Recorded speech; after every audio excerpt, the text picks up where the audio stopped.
धान उत्पादक के तौर पर पहचाने जाने वाले गोंदिया जिले में अब खेती की तस्वीर बदलती नजर आ रही है।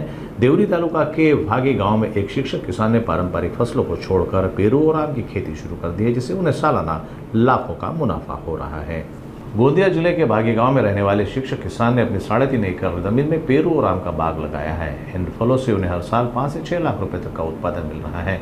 उनका कहना है कि पारंपरिक फसलों से उन्हें इतना लाभ नहीं मिल रहा था, इसलिए उन्होंने नकदी फसलों की ओर रुख किया। इस सफलता को देखते हुए उन्होंने जिले के अन्य किसानों से भी अपील की है कि वे पारंपरिक फसलों के बजाय नकदी फसलों की ओर ध्यान दें, ताकि कृषि से उन्हें बेहतर आर्थिक लाभ मिल सके। पूर्ण नाव लोकनाथ बळीराम चित्राम।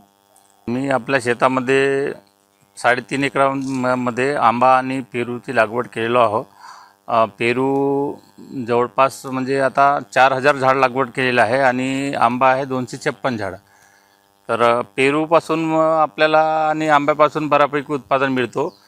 पेरू वर्षातून 2 वेळा फळ लागतं त्याला आणि मार्केटमध्ये त्याची किंमत पण चांगली मिळतो आपल्याला। तर ह्या पिंक तायवान नावाचा जातीचा प्रकार माझ्याकडे आहे।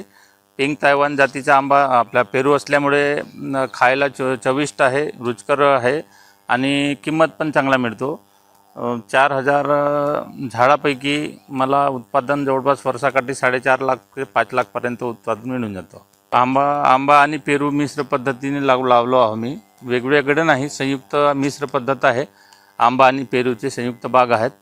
तर आंबा वर्षातून फक्त एकदाच आपल्याला पीक मिळतो आणि पेरूचे 2दा मिळतो। तर आंबा तितकासा परवडत नाही, परंतु आंबा एक पीक वर्षातून एक वेळा मिळतो म्हणून पीक म्हणून ठीक आहे। पण पेरूचा बऱ्यापैकी प्रकार आहे, त्याचा म्हणजे उत्पादनही चांगला होतो आणि आपल्याला उत्पन्नही चांगला मिळतं। आंब्यापासून मला 1 लाख 1-3 लाख पर्यंत उत्पादन मिळून जातो। यावर्षी हे आम्रपाली आणि केशर या 2 प्रकारच्या झाडाला फळ लागलेलं आहे। आम्रपालीला हे बघत आहात तुम्ही, हे आम्रपाली आहेत, आम्रपालीचं झाड आहे। आम्रपालीला मार्केटमध्ये 40 ते 50 रुपये किलो असतो आपल्याला मिळतो। याला बऱ्यापैकी फळ आहे आणि केशर पण आहे। केशरचा रेट त्यापेक्षा जास्त आहे। या आम्रपाली आणि केशरच्याच उत्पादनामुळे जवळपास 1 लाखपर्यंत चालला जातो। वादळी वारा अजून आपल्या भागामध्ये आलेला नाही आहे, पण वादळी वारा ज्यावेळेला येईल त्यावेळेला बहुतेक फळगळती होईल। तर मी अपेक्षा करतो की निसर्गाने यावेळेस साथ दिला पाहिजे। निसर्ग साथ दिला तर मला बऱ्यापैकी उत्पादन मिळू शकते यापासून। आणि मी एक पारंपरिक पद्धतीपेक्षा नैसर्गिक शेतीकडे आपण लोकांचा कल आहे। नैसर्गिक शेतीमध्ये लोकांना मी एक ओरिजिनल फळ पीक देण्याचा प्रयत्न करतो।